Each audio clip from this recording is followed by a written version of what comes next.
Assalamualaikum warahmatullahi wabarakatuh. Selamat sore semuanya, teman-teman media. Terima kasih sudah berkenan join dalam bincang sore kita hari ini dengan topik PPDB 2020. Perkenalkan, sekali lagi saya Evi dari Biro Kerjasama dan Hubungan Masyarakat Kemendikbud, Bu Katrina, staf ahli bidang regulasi Kemendikbud, kemudian juga kepada Pak Hamid. Terima kasih Pak Dirjen yang memenuhi undangan kita mendapatkan penjelasan, mendapatkan insight dari Bu Katrina dan Pak Hamid terkait dengan penerimaan peserta didik baru tahun 2020. Sebelum kita memulai, izin saya untuk menyampaikan secara ringkas, sore hari ini rangkaian acara kita akan diperkirakan ditargetkan untuk selesai dalam 1 jam ke depan. Kemudian dengan acara yang pertama, kita akan mengundang Ibu Katrina untuk menyampaikan penjelasan beliau, paparan beliau terkait dengan pengaturan PPDB 2020, sehingga coverage diskusi yang beliau akan sampaikan akan terkait dengan Permendikbud tahun 2020. Ini yang terbaru yang kita memang belum pernah juga sampaikan diseminasi terkait dengan NSE ini, yang mengcover penyelenggaraan belajar dari rumah, pedoman penyelenggaraan belajar dari rumah dalam masa darurat COVID-19. Selanjutnya nanti setelah Ibu Katrina, kami izin mengundang Pak Dirjen Paudasmen, Bapak Hamid, untuk menyampaikan penjelasan terkait dengan teknis PPDB dan hal terkaitnya, hal terkait lainnya, Pak. Kemudian kita akan beranjak ke Q&A. Kami izin untuk membuka 2 sesi. Sesi pertama nanti untuk 3 penanya dari teman-teman. Kami sudah mendapatkan listnya, terima kasih. Nanti kami akan mengundang teman-teman untuk bertanya dan mohon nanti setiap penanya kita sepakati untuk maksimal 2 pertanyaan sehingga teman-teman lain nanti harapannya bisa dapat waktu untuk juga menyampaikan pertanyaan. Coverage pertanyaan kita sepakati dalam topik yang ada dalam untuk bincang sore hari ini. Kemudian untuk mempersingkat waktu, saya akan mengundang Bu Katrina untuk menyampaikan penjelasan paparan beliau terkait dengan pengaturan PPDB. Ibu, kami persilakan.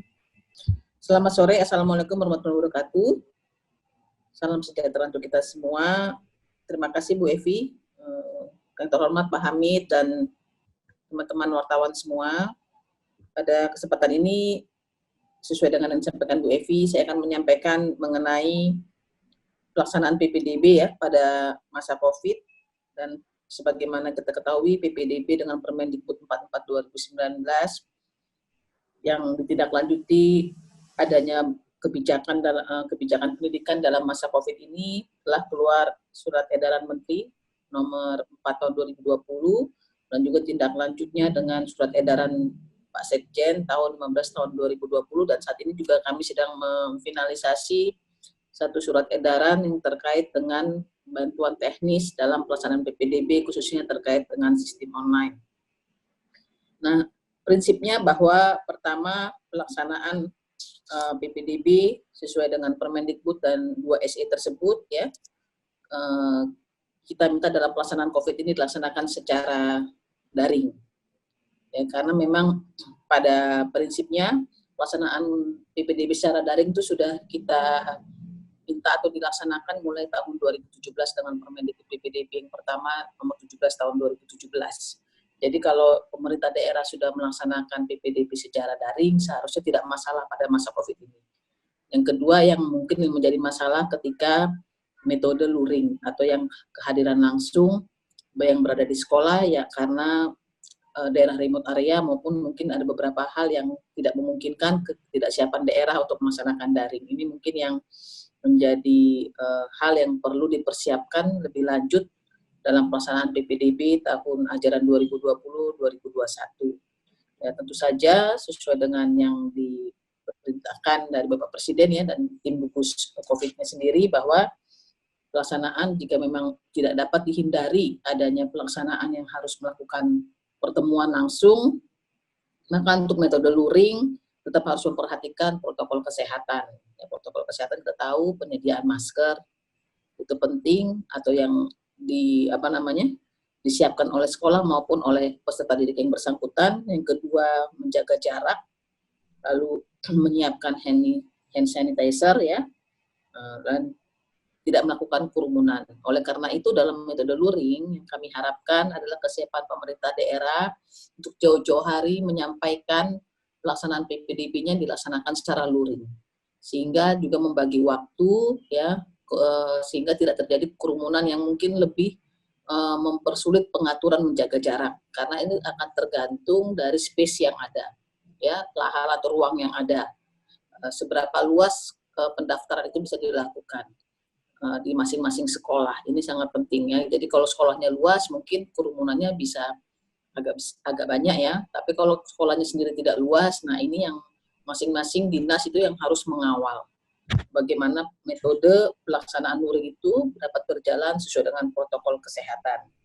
Nah, lalu dalam pelaksanaan PPDB ini ya, kita ketahui ada 4 jalur ya, zonasi, lalu jalur perpindahan orang tua, afirmasi, dan jalur prestasi. Nah, oleh karena itu, ya, walaupun dari jalur prestasi adalah sisa kuota, jadi prinsipnya dia tidak wajib ada. Jadi, ya, memang benar-benar sisa kuota dari kuota jalur zonasi, kuota jalur afirmasi, dan kuota dari jalur perpindahan orang tua. Nah, oleh karena itu, tentu saja bagaimana mekanisme jalur prestasi dilihat dari nilai kelulusan yang kita atur, dari nilai kelulusan atau nilai ijazah yang merupakan akumulasi dari nilai rata-rata dari nilai akumulasi, nilai raport 5 semester, atau menggunakan ujian kelulusan yang secara daring. Jadi memang masih dimungkinkan melakukan ujian kenaikan kelas maupun kelulusan asal dilakukan secara daring. Ya, lalu juga dengan prestasi di bidang akademik dan non-akademik. Nah, ini yang masih dimungkinkan. Oleh karena itu, yang yang perlu kita persiapkan dalam menentukan 4 metode ini terkait bagaimana pelaksanaan yang agak sulit itu di pelaksanaan metode secara luring tadi, ya. Karena yang untuk jalur afirmasi pun itu dimungkinkan juga dari luar zonasi. Nah, ini yang kita memang yang harus diperhatikan, apalagi kalau dari luar zonasi itu sampai lintas provinsi ya untuk SMA misalkan ya. Nah, itu juga yang perlu diperhatikan karena nanti kebijakan masa COVID ini dengan rencana adanya beberapa daerah yang tidak lagi perpanjangan PSBB ya, dan daerah lain belum, tentu saja ini yang bisa menjadi satu tantangan ya dalam pelaksanaan PPDB dengan metode luring. Mungkin poin-poin itu yang perlu saya sampaikan, Bu Evi, ya, nanti dalam diskusi nanti mungkin ada ruang tanya jawab yang bisa kita eksplor lagi. Terima kasih. Assalamualaikum warahmatullahi wabarakatuh.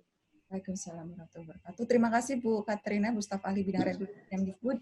Teman-teman, sebelum kita menginjak ke Q&A, nanti tentunya akan kita punya kesempatan untuk berdiskusi dengan Bu Katrina dan Pak Hamid.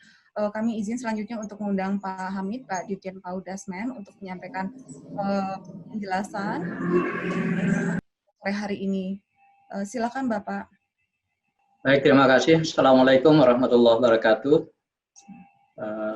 Bu Evi, selaku tuan rumah, Bu Katarina, yang selama ini selalu mengawal masalah PPDB, dan teman-teman semuanya dari Biro, dari Kemdikbud, dan semua wartawan yang hadir pada saat ini. Saya hanya ingin melengkapi apa yang disampaikan oleh Bu Katarina. Ini bahan mungkin juga Bu Katarina yang bikin. Coba saya share. Kalau pakai komputer mungkin kelihatan. Baik, saya share ini, Mas sekalian. Ada beberapa hal. Ini sebenarnya hanya perbandingan antara PPDB tahun sebelumnya, tahun lalu ya, dengan yang sekarang.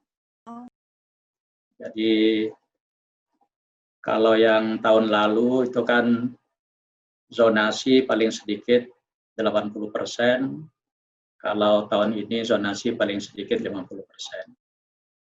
Prestasi itu paling banyak 15%, tapi yang tadi disampaikan Bu Katarina kita ada 4 sekarang, jadi afirmasi, paling sedikit 15%, perpindahan tugas orang tua atau wali itu masih tetap 5%, kemudian sisanya baru prestasi. Jadi kemudian tahapan pelaksanaan PPDB sebenarnya relatif sama, ada 5 tahap. Ya. Cuma kalau yang tahun ini itu pengumuman pendaftaran penerimaan calon peserta didik baru itu dilakukan secara terbuka, paling lambat minggu pertama bulan Mei. Jadi ini yang ditentukan ya. Kalau dulu itu tidak ditentukan, mau kapanpun juga boleh daerah menyiapkan. Tapi kita jauh-jauh sudah menetapkan itu paling lambat minggu pertama bulan Mei itu sudah harus diumumkan. Selanjutnya sama. Kemudian mekanisme daring, sekalian. Jadi itu dulu belum ada aturan khusus ya, sehingga yang dilakukan oleh sekolah. Nah, tapi kalau sekarang tanggung jawab pemerintah daerah. Kemudian daya tampung peserta didik. Jadi kalau dulu daya tampung ini tidak diatur secara khusus, nah tahun ini sekalian ini diatur. Jadi jika daya tampung pada zonasi yang sama tidak terpenuhi, maka peserta didik disalurkan ke sekolah lain dalam zona terdekat ditambah ini dan dapat melibatkan satuan pendidikan swasta. Nah kemudian ini juga ada tambahan, jika daya tampung untuk jalur afirmasi atau perpindahan tuan tidak mencukupi, maka seleksi dilaksanakan berdasarkan jarak tempat tinggal terdekat ke sekolah.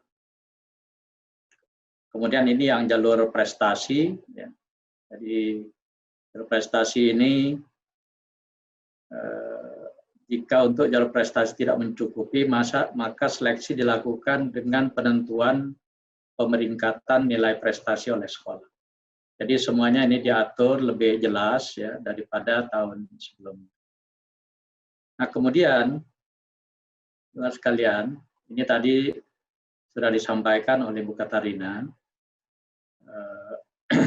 bagaimana PPDB pada masa pandemik ini memang didorong secara daring, secara online. Tetapi kalau terpaksa tidak bisa secara daring, maka bisa menggunakan luring, luar jaringan, tetapi tetap mengikuti protokol kesehatan secara ketat. Kemudian jalur prestasi seperti apa, ini yang paling banyak digunakan karena UN sudah tidak ada, dan seterusnya. Maka jalur prestasi itu didasarkan pada akumulasi nilai rapor selama 5 semester terakhir. Atau prestasi akademik dan non-akademik di luar rapor. Nah kemudian yang berikutnya Pusdatin ini memang diminta untuk menyediakan bantuan teknis bagi daerah yang memerlukan mekanisme PPDB daring. Nah untuk sementara ini yang dilayani ini fokus ke kabupaten kota, jadi SD dan SMP. Karena yang provinsi ini relatif sudah online ya, sudah daring selama ini. Nah sekarang sekalian, sebenarnya berapa sih kira-kira jumlah siswa dan daya tampung PPDB tahun pelajaran tahun ini? Jadi kalau PAUD tahun ini itu kira-kira yang sudah pindah ke SD itu sekitar 2,3 juta. Jadi kemungkinan PAUD ini estimasinya itu 2,3 lebih, kira-kira seperti itu. Walaupun sekarang ada keluhan dari Himpaudi ya, katanya kemungkinan yang daftar PAUD ini semakin berkurang karena banyak orang tua yang tidak bisa melakukan PJJ, pembelajaran jarak jauh nantinya ya, kalau ini masih wabah ini terus terjangkit dan menyebar. Kemudian SD ini yang lulus sekitar 4,1 juta ya. Sedangkan proyeksinya nanti ini hampir sama karena memang SD itu inputnya tidak relatif tidak menanjak. Jadi kira-kira 4,1 juta, ini proyek siswa baru. Kemudian daya tampungnya kita cukup banyak ya, 5,1 juta. Jadi saya kira nggak ada masalah dengan daya tampung ini. SMP juga sama, jadi daya tampungnya itu masih melebihi dari proyeksi jumlah siswa yang akan masuk. Jadi 3,4 juta proyeksi siswa yang akan masuk, kemudian 3,6 juta atau 3,7 juta itu daya tampung. SMA SMK juga sama sekalian, 3,4 jutaan kira-kira yang akan masuk, daya tampung 4 jutaan. Sehingga kalau dikalkulasi semuanya tahun ini kira-kira SD, SMP, SMA itu kira-kira 11 jutaan yang akan masuk ke sekolah kita. Nah sekarang ya sekalian, ini data yang kami himpun dari tim perwalian yang kami siapkan di setiap daerah. Yang sudah menerbitkan kebijakan PBDB, jadi yang sudah menerbitkan juknis oleh Pemda, ini dari 514 kabupaten kota, itu ada 317 kabupaten kota. 197 kami masih terus menunggu, dan ini umumnya berada di Indonesia Timur, yang kami tetap terus tunggu sampai pertengahan bulan Juni kira-kira. Kemudian yang bisa melaksanakan PBDB secara daring, secara online, ini juga tidak sampai separuhnya ya, 221 kabupaten kota. Selebihnya ini masih daring, masih luar jaringan ya. Luar jaringan, tetapi ada 197 yang kami masih tunggu, itu apakah daring atau luring.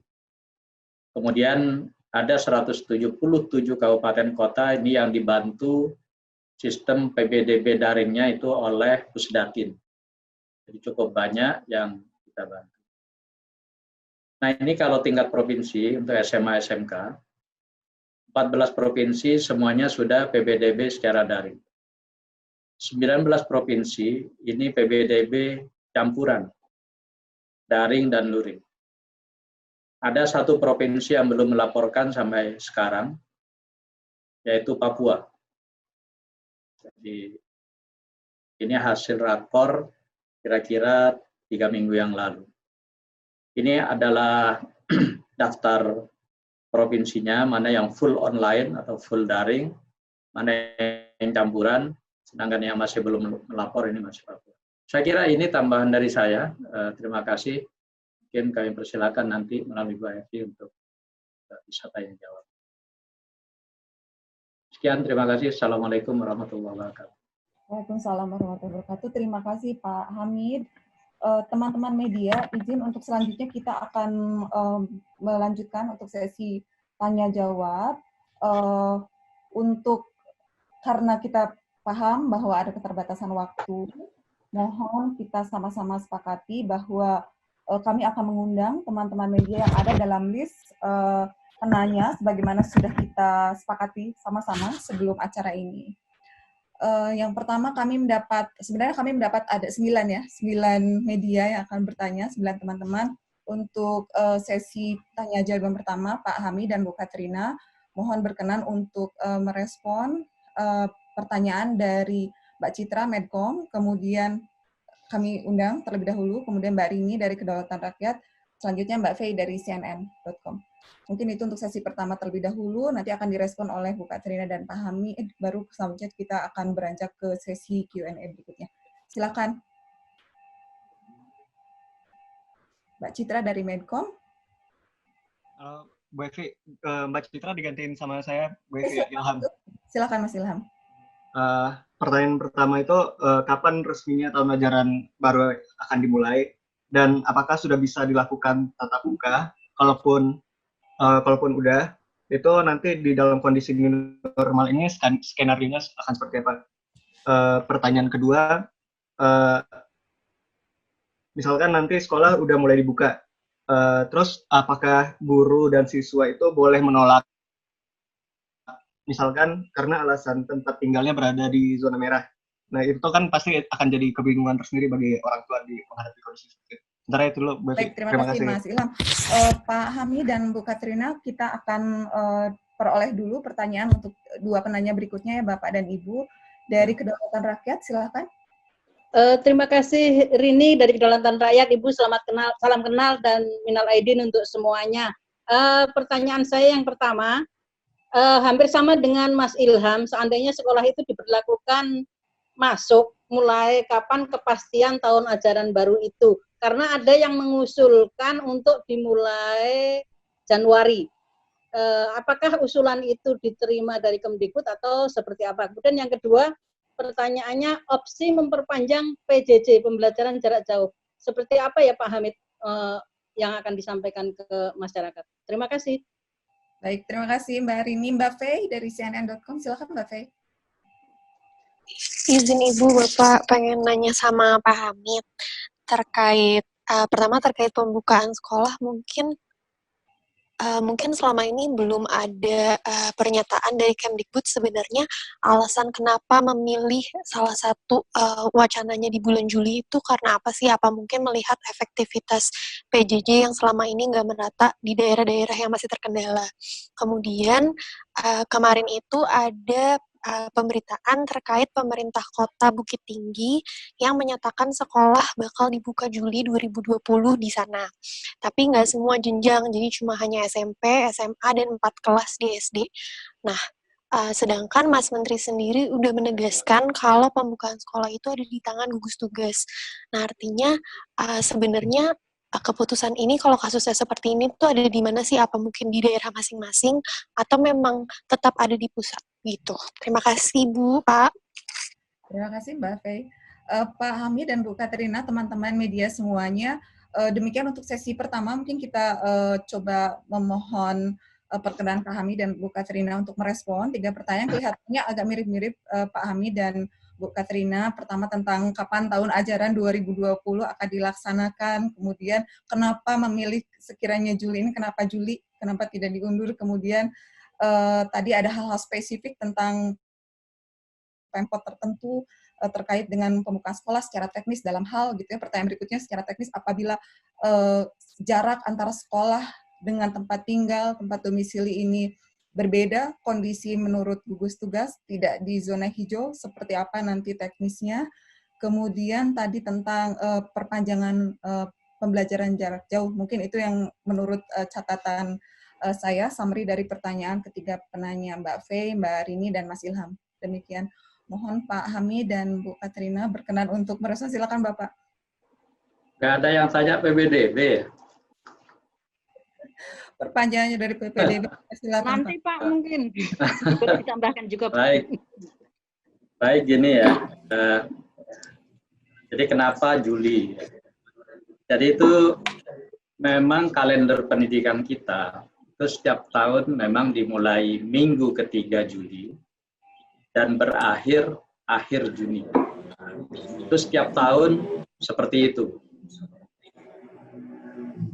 Nah, siapa yang membuat kalender pendidikan? Nah, yang membuat kalender pendidikan itu secara detail itu pemerintah provinsi di masing-masing daerah. Jadi bisa jadi ya kalender pendidikan masuknya itu tidak bersamaan. Bisa jadi DKI misalnya 13 Juli, bisa daerah lain itu 1 minggu sebelumnya atau 1 minggu sesudahnya. Jadi itu yang ditetapkan oleh Kemdikbud itu kapan mulainya dan kapan berakhir. Jadi seperti itu. Nah, dengan dimulainya PPDB ini sebenarnya itu sudah jelas bahwa kita tidak memundurkan kalender pendidikan itu ke Januari. Kenapa tidak memundurkan? Karena kalau dimundurkan, itu ada beberapa konsekuensi yang harus kita sinkronkan. Jadi yang pertama, kelulusan siswa SMA itu sudah diumumkan. SMP juga iya. Sebentar lagi SD. Artinya kalau sudah lulus, kemudian diperpanjang, anak yang lulus ini mau dikemanakan? Termasuk juga perguruan tinggi itu sudah melakukan seleksi ya. Ada yang SNMPTN dulu yang sudah seleksi awal, kemudian nanti bulan Juli itu akan ada juga SBMPTN. Jadi ini harus sinkron. Nah, tahun pelajarannya mulainya itu tetap sama, tapi pola pembelajarannya itu yang mungkin akan berbeda. Nanti tanggal 13 Juli itu kan sebenarnya Senin minggu ketiga. Kenapa tanggal 13 Juli? Itu karena memang mulainya tahun pelajaran itu biasanya pada bulan Juli, minggu ketiga pada hari Senin. Dan minggu ketiga pada hari Senin, pada bulan Juli yang akan datang ini, itu tanggal 13. Jadi itu yang terjadi. Nah, kemudian seperti apa pembelajarannya? Kemungkinan besar nanti, sebagian daerah, sebagian besar sekolah, itu akan tetap melakukan pembelajaran jarak jauh. Terutama untuk daerah-daerah zona merah dan zona kuning. Kemudian yang kedua, pembelajaran tatap muka itu kemungkinan itu akan dibuka di zona hijau. Nah, zona hijau sekarang ini menurut ketetapan gugus tugas itu ada 108 kabupaten. Yang selama 2 bulan terakhir ini belum ada kasus satupun COVID. Tetapi siapa yang menetapkan zona hijau, itu semuanya diserahkan kepada gugus tugas dan Kementerian Kesehatan. Mana yang dianggap sudah aman dari dari zona COVID ini, nah itulah yang yang nanti diperbolehkan, tetapi itu tahapannya agak strict ya, agak ketat. Nah, nanti mekanismenya, Ibu sekalian, tolong teman-teman menunggu nanti pengumuman dari Pak Menteri mungkin minggu depan. Itu seperti apa ya, syarat-syaratnya seperti apa dan seterusnya. Tetapi yang ingin saya pastikan, zona-zona merah, ya, zona-zona merah, sama zona kuning, ya, yang sudah ada ODP, ada PDP, itu kemungkinan itu masih pembelajaran jarak jauh. Yang zona hijau itu misalnya ya, itu Sumba Barat Daya. Jadi walaupun kita sudah ada edaran agar belajar dari rumah, jadi Sumba Barat Daya selama ini masih tatap muka 70%. Jadi itu ini. Tapi nanti penjelasan detailnya mohon bersabar menunggu minggu depan. Kemungkinan akan diumumkan sendiri oleh Pak Mendikbud. Jadi itu saya kira itu ya yang banyak ditanyakan. Izin Pak, terkait yang Bukit Tinggi belum Pak? Kenapa Bukit Tinggi? Jadi Pak, kemarin itu ada pemberitaan terkait pemerintah Kota Bukit Tinggi. Wali kotanya menyatakan sekolah bakal dibuka Juli 2020 di sana. Tapi ada ketentuan-ketentuannya sendiri, misalnya hanya SMA atau SMP atau hanya 4 kelas di SD dan segala macamnya. Tapi kan dari Mas Menteri sendiri sebenarnya belum menyatakan kalau misal pembukaan sekolah akan seperti apa. Kemudian juga kemarin menegaskan kalau itu ada di tangan gugus tugas. Nah, berarti apa mungkin ini sebenarnya keputusan membuka sekolah tetap di tangan pemerintah pusat atau sebenarnya diberikan keleluasaan juga untuk pemerintah daerah begitu Pak?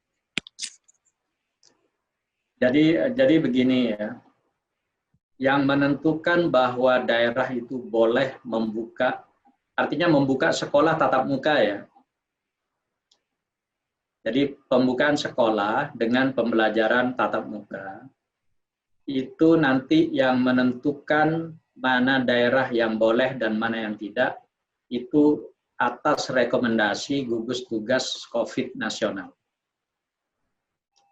Jadi tidak bisa serta-merta pemerintah daerah itu langsung menentukan sendiri.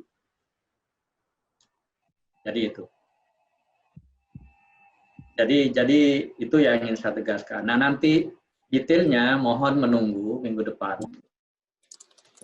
Minggu depan ini kita sedang godok dan seterusnya, masih minta masukan dari berbagai ahli dan seterusnya, sehingga kita tidak bisa secara serta-merta menyatakan satu daerah ini harus sudah bisa buka atau tidak. Jadi mohon bersabar. Jadi yang disampaikan oleh Pak Menteri itu memang betul ya. Jadi boleh tidaknya sekolah dibuka di satu daerah itu menunggu keputusan dari gugus tugas nasional. Jadi itu. Baik, terima kasih Ibu Bapak, teman-teman media sudah clear ya untuk sesi tanya jawab sesi. Mungkin dapat kita sama-sama samakan dulu mungkin interpretasi kita bahwa tahun ajaran dimulai itu tidak sama maknanya dengan membuka sekolah gitu ya. Artinya tahun ajarannya memang tetap pada 13 Juli 2020 dimulai, tetapi metodenya yang tadi sudah disampaikan juga oleh Bu Katrina sebelumnya, metodenya daring atau luring seperti itu, dan itu semua masih dalam analisis yang dan berbagai kajian sudah dilakukan, dan tentunya ketika keputusannya apakah daring ataukah dimungkinkan untuk tatap muka itu menjadi suatu diskusi yang harus sangat menyeluruh dengan berbagai pihak terkait, termasuk juga tentunya dari gugus tugas nasional COVID-19. Bu Katrina, silakan Ibu, apakah ada berkenan untuk menambahkan untuk 3 pertanyaan di sesi pertama ini, Ibu? Saya pikir tadi sudah lengkap dari Pak Hamid ya. Jadi intinya kalau memang dia masih zona merah, tentu saja pelaksanaannya tidak bisa secara tetap harus dengan daring ya, dan metode yang berlangsung saat ini yang masih berlaku di situ. Nah, nanti mungkin yang apakah dia dari zona merah, wilayah domisilinya, sedangkan sekolah zona hijau, kita berharap sih tidak ya, tidak terjadi misalkan seperti ketika Wali Kota Bekasi akan mengikuti kebijakan Jakarta misalkan. Jadi wilayah-wilayah yang memang saling berdekatan itu seharusnya memiliki kebijakan yang sama gitu ya, sehingga nanti yang ketika kalau tidak sama nanti juga akan useless juga gitu ya, karena nanti transportasi kan lintas daerah juga tidak bisa jalan. Kita berharap sih sama seperti kebijakan penetapan PSBB yang mengikuti, sehingga nanti pencabutan PSBB berdasarkan wilayah zona seharusnya sebaiknya memang bersama juga gitu. Itu yang kita harapkan sehingga tidak terjadi permasalahan tidak bisa melewati karena ada perbedaan kebijakan. Itu saja yang saya tambahkan, Mbak Evi. Terima kasih. Terima kasih Bu Katrina. Berikutnya kita akan masuk ke sesi 2 tanya jawab Ibu Bapak teman-teman media. Kami mengundang dari Suara Pembaruan Bapak atau mungkin yang mewakili selanjutnya dari kompas.com Pak Wahyu, dan dari Media Indonesia Bu Atika. Apabila ada pertanyaan terkait PPDB mungkin belum clear, silahkan. Inilah saatnya kita untuk mendapatkan insight, penjelasan lebih lanjut dari kedua narasumber kita sore hari ini, Pak Hamid. Silahkan, Bu. Selamat sore semua, saya Fat dari Suara Pembaruan Berita 1. Pertanyaan ini ke Pak Hamid ya pertama. Pak, boleh memastikan fleksibelnya waktu masuk tahun ajaran baru itu seperti apa ya untuk pendidikan dasar menengah ini? Kalau di perguruan tinggi kan kita tahu udah ditetapkan Juli sampai September, otomatis fleksibelnya mereka segitu. Kalau di PAUD dan Dikdasmen ini seperti apa? Nah, untuk Bu Catherine tadi sempat bahas tentang PPDB daring sama luring ini? Kan masih banyak ya Bu ya, ternyata dari daftar yang dirangkum sama Kemendikbud, banyak daerah Pemda yang masih belum membuat juknis itu. Nanti seperti apa Bu? Mungkin ini jawabannya masih masih bersinambung sama Pak Hamid ya. Seperti apa Bu? Kira-kira seperti itu aja. Terima kasih. Terima kasih. Oke, baik. Selanjutnya kita simpan dulu untuk nanti direspon kemudian oleh Pak Hamid dan Bu Katrina. Pak Wahyu dari kompas.com, silakan. Halo, Pak Wahyu dari Kompas, atau mungkin teman lain dari kompas.com. Halo, selamat sore. Selamat sore, silakan. Oke, selamat sore Pak Hamid, Bu Evi, dan Bu Katarina. Saya mau tanya terkait tentang persiapan nanti untuk pembukaan. Kan semua kan masih menunggu gugus tugas ya untuk penetapan zona hijau, zona merah, dan zona orange ya. Dan saya mau bertanya tentang dari sisi Kemendikbudnya ya. Bagaimana rencana yang sudah dipersiapkan oleh Kemendikbud untuk membuka sekolah? Karena saya coba mengutip persiapan sekolah dari UNESCO. Di sini ada 3 kunci penting yang perlu diperhatikan untuk membuka sekolah kembali ya. Yang pertama ada di sisi keuangan, kedua di infrastruktur dan sumber daya manusia. Saya mau coba tanya di masing-masing itu bagaimana kesiapan untuk misalnya untuk budget, ini berbicara tentang keuangan, bagaimana persiapan anggaran Kementerian Pendidikan Kemendikbud untuk mempersiapkan masa ketika sekolah sudah mulai dibuka gitu ya. Di situ kan nanti akan terkait dengan penyiapan infrastruktur tentang fasilitas higienitas, tentang toilet, tentang wastafel untuk semua materi-materi promosi kesehatan, dan lalu tentang juga sumber daya manusia, bagaimana juga Kementerian Pendidikan itu mempersiapkan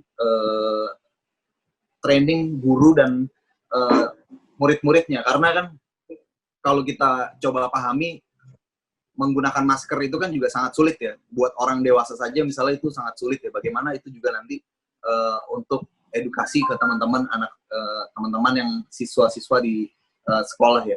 Saya mencoba bertanya tentang persiapan dari 3 aspek itu ya, dari sisi keuangan, dari sisi infrastruktur, dan sumber daya manusianya. Terima kasih.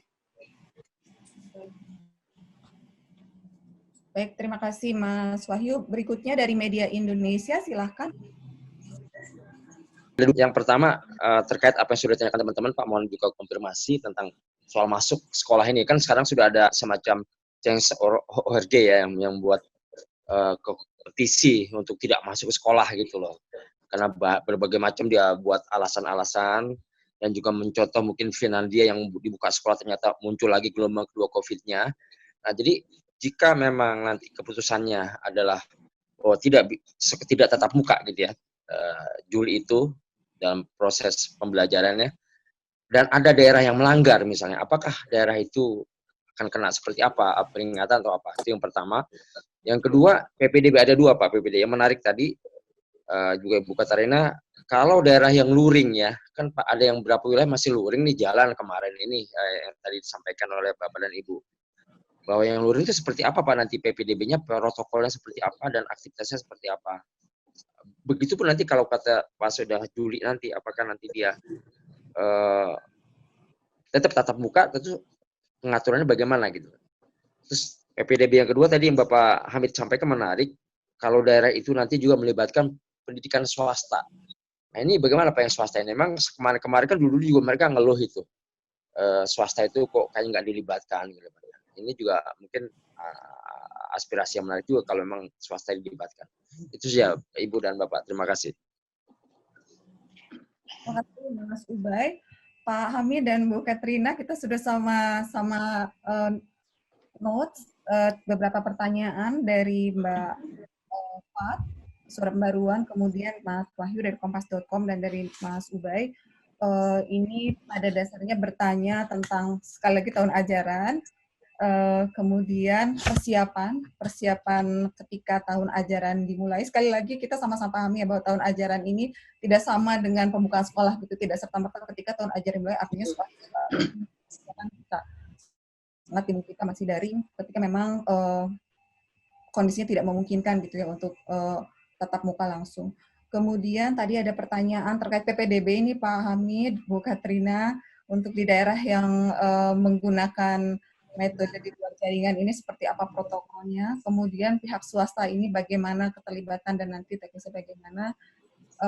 Saya pikir itu secara, satu lagi mungkin terkait ini Bu Katrina, Pemda yang belum menyiapkan juknis, itu pertanyaannya. Itu mungkin. Silakan Pak Hamid atau Bu Katrina terlebih. Katrina dulu. Katrina silakan Ibu. Ya. Baik, terima kasih. Jadi untuk Pemda yang tidak membuat juknis ya, tentu saja prosesnya harus berdasarkan Permendikbud 44 di situ. Ya, jadi memang tahun kemarin juga ada beberapa Pemda dia membuat juknis, tetapi prinsipnya hanya mengedarkan Permendikbud. Jadi yang dilaksanakan Permendikbudnya, karena memang ada beberapa hal khusus yang mungkin tidak bisa langsung diterapkan di beberapa daerah. Tapi memang kita sesuai dengan undang-undang pemerintah daerah, seharusnya setiap kebijakan yang berasal dari pusat itu ditindaklanjuti dengan kebijakan daerah yang selaras ya, sehingga nanti implementasinya tidak mengalami hambatan. Dan kami memang saat ini juga sudah jauh-jauh hari mengingatkan hal itu bersama teman-teman LPMP ya, dan kami harap tentu saja kepatuhan setiap tahunnya itu bertambah baik ya, kepatuhan Pemda untuk mematuhi regulasi yang dibuat oleh pemerintah pusat. Lalu untuk Mas Wahyu, untuk kesiapan, nanti mungkin dari Pak Hamid yang akan menjelaskan mengenai kesiapan infrastruktur dan SDM untuk penyiapan belajar kembali ke sekolah ya. Ya prinsipnya memang karena pengelolaan itu pengelolaan itu merupakan kewenangan daerah ya. Tentu saja seharusnya memang itu menjadi tanggung jawab APBD dan bantuan yang diberikan oleh pemerintah pusat itu sudah clear melalui BOS ya, dan sudah dilakukan relaksasi. Lalu Mas Ubay, prosesnya intinya kalau untuk luring ya, itu sama seperti ketika kita saat ini juga pergi ke bank. Beberapa bank kan buka ya, dan mengatur bagaimana mekanisme menjaga jarak, tidak bertumpuk. Nah itu itu yang perlu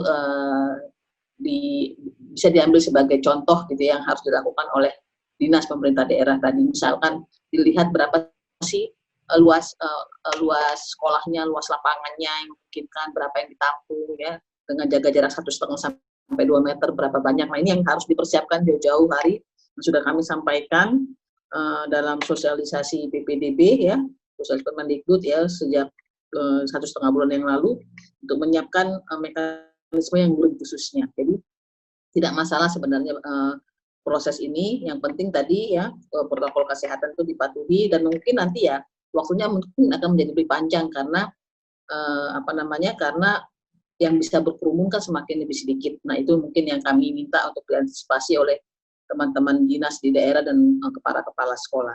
Dan untuk metode nanti jika memang sudah belajar dari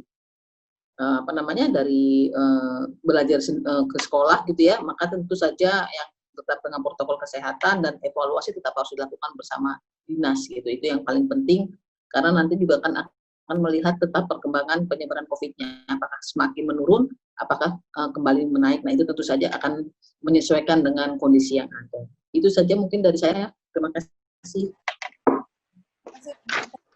Izin kami mengundang Bapak. Ya. Baik kalau gitu Mbak Fat ya, kalender pendidikan seperti apa fleksibilitasnya. Jadi kalender pendidikan untuk PAUD Dikdasmen itu memang ditentukan minggu ketiga bulan Juli ya. Itu seperti itu ininya. Cuma daerah, jadi sebelum undang-undang otonomi daerah itu semuanya pusat yang menentukan kapan harus masuk, ya, liburnya kapan, itu semuanya pusat. Nah, sejak otonomi daerah 2001 ya, itu kita serahkan kepada pemerintah provinsi untuk menentukan kalender pendidikan di wilayahnya. Cuma garis besarnya yang kita pegang itu jam belajar efektifnya itu harus dipenuhi. Itu yang diikat oleh Kemdikbud.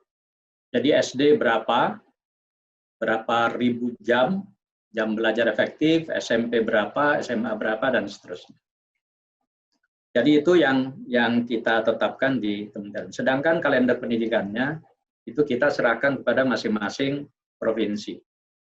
Makanya tadi saya sampaikan, biasanya itu minggu ketiga bulan Juli, tetapi ada juga yang maju 1 minggu atau mundur 1 minggu. Jadi itu tidak sama dengan perguruan tinggi ya. Perguruan tinggi itu kan sangat variatif ya. Kapan saja itu bisa mulai. Jadi itu fleksibilitasnya memang terbatas dan itu diatur oleh gubernur di masing-masing daerah. Nah, kemudian Mas Wahyu ya, seperti apa persiapan membuka sekolah? Jadi ini balik lagi ke tadi. Jadi memang kalau wartawan ini mancing-mancingnya pinter. Makanya saya juga jawabnya irit-irit dikit. Jadi gini. Jadi besarannya begini. Jadi tanggal 13 ya. Ini kalau semuanya akan saya tegaskan sekali lagi ya. Bedanya tanggal dimulainya tahun pelajaran baru itu berbeda dengan tanggal dimulainya KBM tatap muka. Tolong itu dibedakan. Ini kadang-kadang rancu ya, bahwa tahun pelajaran baru itu otomatis juga pembukaan sekolah untuk tatap muka. Jadi tanggal 13 Juli umumnya, yang itu mungkin berbeda dari satu provinsi lain, itu adalah dimulainya tahun pelajaran baru 2020-2021. Kemudian moda pembelajarannya itu nanti kebanyakan itu adalah tetap melanjutkan pembelajaran jarak jauh seperti yang selama ini sudah kita lakukan. Dan ini berlaku penuh bagi daerah-daerah yang masih zona merah dan zona kuning. Kemudian yang zona hijau ya, itu dimungkinkan untuk pembelajaran tatap muka. Tetapi itu ada syarat. Syaratnya siapa yang menetapkan zona hijau, merah, kuning, itu adalah gugus tugas COVID nasional. Nah itu. Nah kemudian bagaimana persiapannya? Nah siapa nanti yang menetapkan? Yang menetapkan itu adalah pemerintah daerah masing-masing. Mau buka atau tidak. Tetapi syaratnya itu harus hijau. Jadi ada yang namanya indeks ya yang harus diikuti dan ini datanya tunggal ya, tidak boleh keluar dari mana-mana, itu hanya keluar dari satu pintu, itu dari gugus tugas COVID ya, yang akan diberikan ke semua daerah. Jadi tidak bisa pemerintah daerah menetapkan secara sepihak sebelum ada keputusan dari gugus tugas bahwa daerah itu boleh buka sekolah tatap muka. Jadi tolong itu diperhatikan. Nanti tata caranya minggu depan akan disampaikan sekalian seperti apa syaratnya dan seterusnya. Karena itu ada 3 lapis ya, ada 3 lapis saringan nanti. Nah, sekali lagi minggu depan mudah-mudahan ini sudah selesai. Kita mengadakan konsolidasi dengan semua kementerian, termasuk konsultasi dengan tim ahli ya, tim ahli, para pakar, terutama Ikatan Dokter Anak ya, yang selama ini memang bersuara agak minta agar hati-hati untuk membuka ini. Jadi yang membuka sekolah itu bukan Kemdikbud. Kemdikbud hanya memberikan syarat-syarat dan prosedur sekolah seperti apa yang boleh dibuka. Jadi itu. Nah, kemudian anggarannya seperti apa? Kalau Kemdikbud, anggarannya sudah jelas, itu ada 53 triliun melalui dana BOS. Yang itu sudah kita gulirkan secara secara bertahap. Nah, nanti kalau itu tidak mencukupi, ya pemerintah daerah yang harus menyiapkan. Karena di pemerintah daerah itu juga ada DAK fisik, ya, terutama untuk infrastruktur. Kemudian SDM-nya seperti apa? Nah, ini juga nanti Ditjen GTK sedang menyiapkan berbagai pola-pola pelatihan, terutama bagi guru-guru yang tetap akan melanjutkan pembelajaran jarak jauh. Jadi itu, kemudian Mas Ubay ya, buka sekolah, tadi sudah saya jelaskan, kalau ada daerah yang melanggar, jadi kalau ada yang melanggar yaitu Kementerian Dalam Negeri, Pak Mendagri itu yang harus bertugas menegur. Misalnya zona merah ya, yang itu sebenarnya nggak boleh membuka, atau tetap dibuka. Nah itu konsekuensinya itu ada di pemerintah daerah masing-masing. Kemudian bagaimana yang luring? Mas Ubay, yang luring ini memang mulai dulu itu lebih banyak daripada yang daring. Jadi bukan hanya pada masa COVID ini saja bahwa itu terjadi secara luring. Jadi mohon ini bukan sesuatu yang ini ya cuma kita memang harus tetap kawal karena luring ini memang potensi penyimpangan mungkin agak tidak terkontrol ya dibandingkan yang daring. Makanya kita di Kemdikbud selama beberapa tahun terakhir ini termasuk Bu Katarina ini kan endorse betul. Itu daring harus sudah dimulai dan harus dilakukan di semua daerah. Bahkan tahun ini kami juga minta Pusdatin untuk memfasilitasi. Swasta dilibatkan. Ini swasta dilibatkan sebenarnya tergantung pemerintah daerah masing-masing. Kalau dulu-dulunya memang tidak kita masukkan di dalam Permendikbud, maka tahun ini itu dimasukkan. Agar daerah-daerah yang selalu mengeluh kekurangan daya tampung, itu hanya untuk negeri sebenarnya kekurangannya, padahal daya tampung sekolah swastanya itu masih banyak, itu selalu mau nambah sekolah baru atau mau nambah ruang kelas baru. Nah, mulai tahun ini kita dorong daerah-daerah yang padat ya penduduknya, sekolah negerinya daya tampungnya sedikit, maka diharapkan itu bisa berkolaborasi dengan swasta. Saya kira kota Surabaya, kemudian yang saya tahu ya Bandung, itu sebenarnya sudah melakukan sudah beberapa tahun terakhir. Jadi mungkin itu jawaban dari saya. Terima kasih. Baik, terima kasih Pak Hami dan Bu Katrina. Izin kira kita masih mempunyai waktu sekitar 5 menit ke depan untuk kita buka satu sesi pertanyaan lagi Pak Hami dan Bu Katrina. Teman-teman singkat saja untuk menyampaikan, kami mengundang dari Kompas, Mbak Mediana, kemudian Mbak Indri dari LKBN Antara dan Mbak Inung dari Nevada 62, dari Menara 62. Mohon secara singkat saja disampaikan, silakan. Ya, halo Pak Hamid, Mediana Pak dari Kompas Cetak.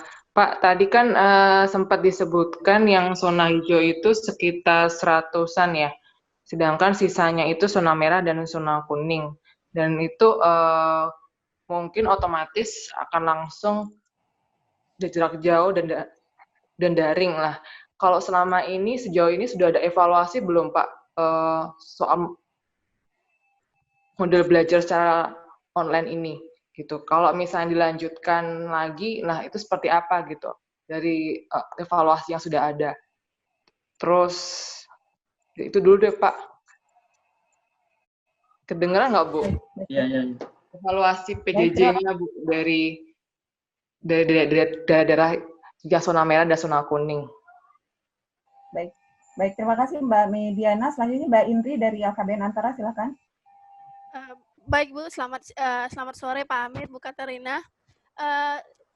pertanyaan saya hampir mirip-mirip dengan Mbak Medina dari Kompas itu, evaluasinya seperti apa dan langkah perbaikan ke depannya seperti apa untuk PJJ ini, Pak? Terutama kan di zona merah dan zona kuning ya, Pak ya. Terus kedua, ini sudah berapa banyak, ini untuk PPDB, Pak, sudah berapa banyak daerah yang minta bantuan Pusdatin untuk PPDB daring ini, Pak? Terima kasih. Baik, terima kasih. Yang terakhir ini kami mengundang Mbak Inung dari Menara 62. Silakan Mbak Inung. Baik, mungkin sambil menunggu Mbak Inung atau mungkin karena mohon maaf ini keterbatasan waktu kita, mengundang Pak Hamid dan Bu Katrina untuk respon singkat mungkin Bapak dan Ibu tadi pertanyaan dari Mbak Mediana Kompas dan dari KBN Antara Mbak Indri terkait dengan zona ini lebih banyak ke situ Pak Hamid, dan kedua terkait dengan tadi bantuan teknis PPDB dari Pusdatin. Silakan Bapak dan Ibu. Jadi memang yang ingin saya tambahkan ya, bahwa pada saat ini kami sudah mempersiapkan tentang mekanisme permintaan bantuan, tapi memang berdasarkan informasi dari Kepala Pustekom pada waktu yang lalu ya, bahwa tahun-tahun lalu juga kami sudah membantu beberapa pemerintah daerah yang untuk melakukan penyiapan metode daring di dalam pelaksanaan PPDB. Nah, mungkin jumlahnya nanti Pak Hamid yang bisa menyampaikan.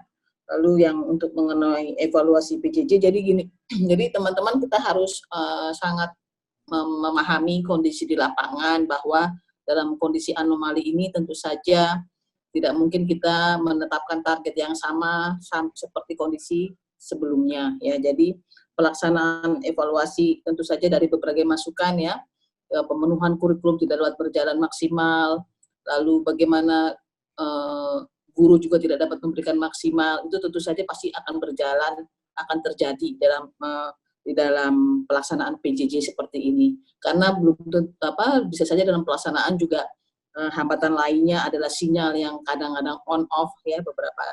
Jadi tidak mungkin mulus dan sebagainya. Oleh karena itu memang dalam SE kami bahwa pemenuhan target proses kurikulum itu, pemenuhan kurikulum, target untuk proses pembelajaran, materi dan sebagainya, itu tidak mungkin bisa terpenuhi secara maksimal 100%. Nah, karena memang kita pilihannya adalah pada waktu saat ini adalah bagaimana menjaga kesehatan dan memutus mata rantai penyebaran COVID, itu pilihan utama yang harus menjadi prioritas dalam pelaksanaan ini, bukan pemenuhan kualitas pendidikan yang sama seperti yang bila tidak terjadi COVID ini. Jadi bukan itu target utamanya pada saat ini. Jadi kita semua memutus mata rantai dengan kondisi yang optimal, kondisi yang ada seoptimal mungkin kita melakukan layanan pendidikan. Itu saja, pemenuhan hak layanan pendidikan itu menjadi target kita. Kalau dari saya demikian, terima kasih Bu Evi, Hamid. Paham. Ya baik, terima kasih. Pertama, evaluasi sistem PJJ ya. Jadi PJJ itu, pembelajaran jarak jauh itu ada yang daring, ada yang semi daring, dan ada yang luring atau manual ya. Jadi yang daring itu kita sebenarnya sudah melakukan assessment ya, Balitbang, Puslitjak itu selama bulan April sudah ada hasilnya. Saya tidak tahu apa itu disebar ke teman-teman para wartawan atau tidak ya. Tapi dari hasil evaluasi itu memang akses internet para guru dan siswa itu rata-rata hanya 51% yang efektif ya, yang efektif. Artinya ada akses internet, kemudian internet itu dijadikan kegiatan media untuk kegiatan pembelajaran. Nah, kemudian ada yang blended ya. Jadi ada yang pakai akses internet daring, tetapi ada juga yang sifatnya penugasan secara manual. Nah, kemudian ada sebagian sekolah ya, itu yang memang mau tidak mau harus manual atau luring. Itulah kenapa awal-awal itu banyak yang mengusulkan agar TV dioptimalkan. Nah, begitu TV kita keluarkan, nah itu sangat membantu sekolah-sekolah yang pakai luring. Kemudian beberapa daerah seperti Sanggau, Sambas, ya Kalimantan Barat, kemudian daerah di mana? Di daerah Kupang, di daerah Halmahera Selatan yang saya tahu, itu pakai RRI lokal atau radio lokal atau radio komunitas. Nah, itu yang membantu yang pembelajaran secara luring. Nah, bagi daerah-daerah yang sama sekali tidak ada internet, cakupan TV tidak ada, RRI juga tidak ada, listrik juga nggak ada, maka yang dilakukan oleh para guru itu adalah guru kunjung. Jadi pembelajaran mengunjungi rumah siswa, entah itu di rumahnya, atau di kelompok-kelompok kecil siswa, itu sekitar 5 orang lah dikumpulkan. Nah, itulah pembelajaran manual yang dilakukan. Tetapi itu memang tugas yang sangat berat bagi para guru, kalau itu dilakukan secara manual. Itulah kenapa ketika nanti pada tahun pelajaran baru, sebagian besar sekolah itu masih melakukan pembelajaran jarak jauh, maka ini yang akan terus diperkuat. Jadi kami di Kemdikbud tetap akan mensupport pembelajaran jarak jauh melalui rumah belajar, TV edukasi, kemudian kerjasama dengan TVRI juga akan diperpanjang, termasuk juga dengan penyediaan kuota gratis atau kuota murah ya dari para penyedia telekomunikasi. Nah, itu yang akan terus kami lanjutkan. Nah, oleh karena itu, sekalian saya kira evaluasi sistem daring ini mungkin bisa kita siapkan itu hasilnya dari Puslitjak kalau ada yang mau mengkaji lebih dalam. Kemudian pertanyaan Mbak Indri antara, ini Pusdatin sudah membantu 177 kabupaten kota untuk men-set up PBDB secara daring. Jadi itu yang bisa saya sampaikan dalam kesempatan ini. Terima kasih, Bu Evi. Saya kembalikan. Terima kasih Pak Hamid dan Bu Katrina sudah berkenan untuk menjadi narasumber untuk bincang sore kita hari ini.